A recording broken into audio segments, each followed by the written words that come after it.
안녕하세요. 복지만 챙겨도 먹고 사는데 걱정 없는 세상을 만드는 부자 아빠 100억입니다. 매일 도움이 되는 핵심 정보만 전달해드리고 있는데요.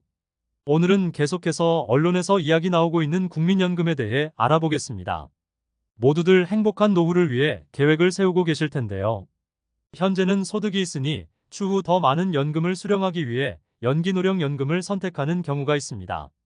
원래 받을 수 있는 금액에서 최대 36%나 더 받을 수 있다는 점으로 인해 많은 분들이 신청하셨던 것으로 알고 있습니다. 그런데 최근 연기연금을 신청하여 이것 때문에 후회 막심하다고 합니다.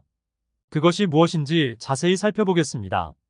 본격적으로 알아보기에 앞서 좋아요 한 번씩만 부탁드립니다. 국민연금 수령 기간을 5년 늦추면 36%나 더 받을 수 있다고 노령연금 늘리는 팁으로 소개되고 있습니다. 심지어 국민연금을 제때 받지 않고 뒤로 미룰수록 더 이득이라고 합니다. 이것은 국민연금 수령액만 따지면 맞는 말일 수 있습니다. 5년 늦게 받으면 정상 수령 시보다 36%나 더 받게 되고 물가 상승률이 반영되는 기본값이 커지기 때문에 약 10년 이상만 수령하게 되면 정상 수령의 연금액을 추월하게 됩니다.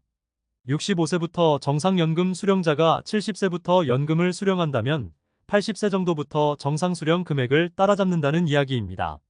심지어 노후연금을 더 받기 위해서 60세가 넘어서도 국민연금에 가입하는 이미 계속 가입자 또한 최근 5년간 2배가량 증가하였습니다. 현재 매달 국민연금으로 250만원가량을 수령하는 60대 남성의 경우도 정년 퇴직 후 연금 수령 시기를 5년 연기하여 그 금액을 늘렸다는 인터뷰가 나오기도 했습니다. 40대에서 50대의 경우 65세부터 연금을 수령하게 되는데 60대까지는 버티다가 70세부터 수령하는 방식으로 연기하는 것이 유리하겠다는 단순한 계산이 나오기도 합니다. 그래서 100세 시대를 살아야 하는 40대와 50대에겐 합리적인 선택으로 보여집니다. 그런데 과연 노령연금을 36%더 받는다고 이득일까요? 최근 60대 은퇴 생활자가 연기 노령연금을 선택한 것에 대해 깊이 후회한다고 합니다. 심지어 행정소송을 내고 싶을 정도라고 합니다. 연기연금은 기본적으로 오래 살아야 유리한 방식입니다. 그런데 일반적으로 80세 이상 생존할 확률이 얼마나 될까요? 남성의 경우 50%가 되지 않습니다. 여성의 경우 70%가 되지 않습니다. 물론 의료기술이 발전해서 더 오래 살면서 연금을 받을 수 있으면 좋겠지만 우리가 오래 산다고 해서 건강하게 사는 것이 아닐 것입니다. 가장 많이들 후회하는 이유가 바로 건강보험료 때문입니다. 2022년 9월부터 건강보험 부과체계 개편에 따라 피부양자 자격 유지를 위한 소득 조건이 3,400만원에서 2,000만원으로 대폭 낮아져 버렸기 때문입니다. 국민연금으로 월 167만원 연 2,000만원 이상을 받게 되는 경우 피부양자에서 자동 탈락됩니다. 그렇다면 재산 한 푼 없이 월 167만원 국민연금을 받는 어르신께서 납부해야 할 건강보험료는 어떻게 될까요? 바로 66,640원입니다. 생각보다 얼마 안 되는데 라고 생각하실 수 있습니다. 그런데 바로 거주하는 공간인 집에 대한 부분도 생각해야 합니다. 연금소득 2천만원에 과세표준 4억원짜리 집 하나만 있는 경우 보험료는 어떻게 될까요? 바로 23만 8,500원까지 급증하게 됩니다. 소유하고 있는 집이 없어 3억원의 보증금으로 전세살이를 하고 있다면 얼마일까요? 11만 8,130원의 건강보험료를 납부해야 합니다. 즉 내 집이 있든 없든 어느 정도의 집에만 거주해도 2배 이상의 건강보험료가 폭등하게 됩니다. 연기노령연금은 자녀들에게 손 벌리기 싫어서 조금이나마 더 많은 금액을 수령하기 위해 선택하였습니다. 그런데 건강보험료 부과체계 개편이 이루어지면서 피부양자 자격을 유지할 수 없게 되어버린 것입니다. 그런데 당장의 노령연금 수령액이 167만원 이하라고 안심할 수는 없습니다. 모의 계산을 해보았을 때 65세부터 월 133만원 연 1,600만원을 수령하는 분의 경우 물가 상승률 4%시 71세에 2천만원을 넘게 되어 피부양자에서 탈락되고 월 125만원 연 1,500만원을 수령하는 분의 경우 73세에 2천만원을 넘기고 월 116만원 연 1,400만원을 수령하는 분의 경우 75세에 2천만원을 넘기게 됩니다. 결국 100만원을 조금 넘게 수령하더라도 10년을 넘기지 못하고 피부양자에서 탈락하게 됩니다.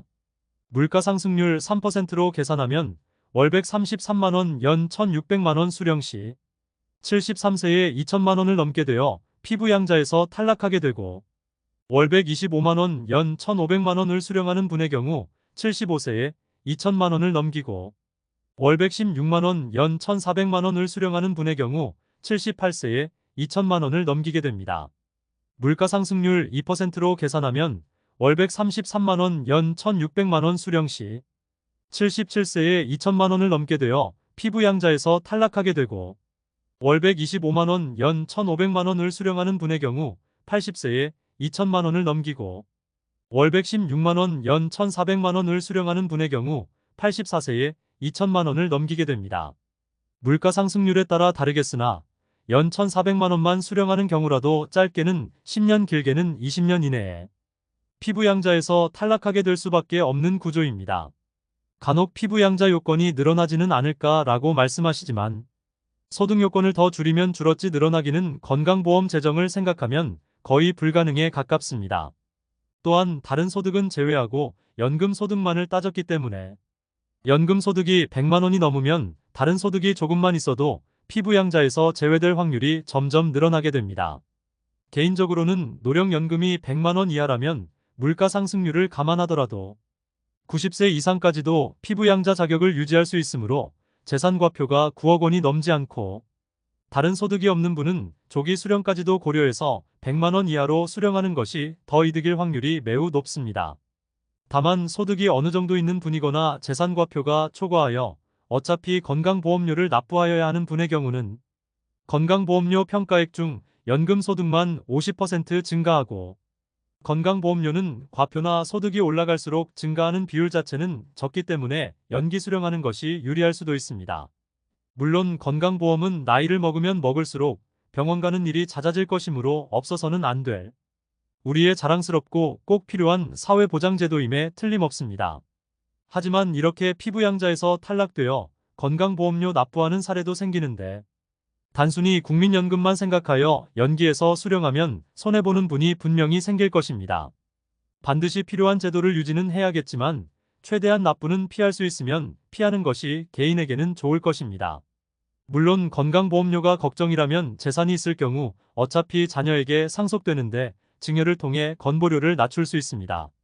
그런데 증여하면 증여세 및 증여취득세를 수백에서 수천만 원을 내야 하고 명의를 넘긴다 한들 연금소득은 앞으로 물가상승률만큼 늘어나기 때문에 납부해야 할 건강보험료는 증가하는 연금소득액에 비례해서 늘어나고 건강보험료율 자체도 매년 증가하기 때문에 실제로 수령하게 되는 국민연금액은 점점 줄어들게 됩니다. 연기노령연금을 선택할 때는 단순 연금액뿐만 아니라 장기적인 득실도 따져보아야 합니다. 70세에 연기연금을 수령하는 사람은 손익분기점이 83세 정도가 되지만 건보료 및 기타 세금 등 연금 상승에 따른 부담해야 할 세금은 늘어나기 마련입니다. 현재 우리나라보다 더 노인 인구가 많은 일본을 참고해 볼 필요가 있겠습니다. 일본의 경우 65세에 연금을 수령하지 않고 70세로 늦추게 되면 42%나 연금이 늘어납니다. 심지어 75세까지 늦출 수 있어 최대 84%까지 연금 액수를 증가시킬 수 있습니다. 그런데 연기연금을 신청하는 노인의 비율은 채 1% 남짓밖에 되지 않습니다. 우리나라와 달리 건강보험 자기부담금이 높아지는 문제가 있긴 하지만 평균 수명이 우리나라보다 더 긴 일본의 국민들이 연기연금 신청 비율이 1%인 점은 깊이 생각해 봐야 합니다. 또한 우리나라는 기초연금 제도도 도입되어 있습니다. 역차별 논란이 있기는 하지만 국민연금 액수가 늘어나면 기초연금 액수도 비례해서 줄어들고 집 한 채와 국민연금을 어느 정도 수령하면 아예 기초연금 수령도 불가능한 사례도 있습니다. 단순 연금만 생각하지 않고 건강보험료와 기초연금을 자세히 따져보아야 할 것입니다. 오늘은 노령연금 수령액 증가에 따른 건강보험료 부담 비율 증가로 실제 이득되는 부분이 없다는 맹점을 안내해드렸습니다. 또한 국민연금 수령에 따라 가장 많은 불만이 나오는 부분인 건강보험료와 연관지어 노령연금을 설명드렸습니다. 제가 말씀드리는 내용을 미처 생각하지 못해 기껏 연기하여 늘려놓은 연금을 세금으로 더 내는 것을 방지하고자 안내드리오니 참고하셔서 의사결정하셨으면 좋겠습니다. 다음 영상에서는 생활에 필요한 더 다양한 복지 혜택 및 정보를 소개해 드리겠습니다. 끝까지 시청해주셔서 감사합니다. 오늘 영상이 마음에 드셨다면 좋아요 부탁드립니다. 구독 알람 설정을 해주시면 도움되는 정보를 매일 접하실 수 있습니다. 내일 또 뵙겠습니다. 감사합니다.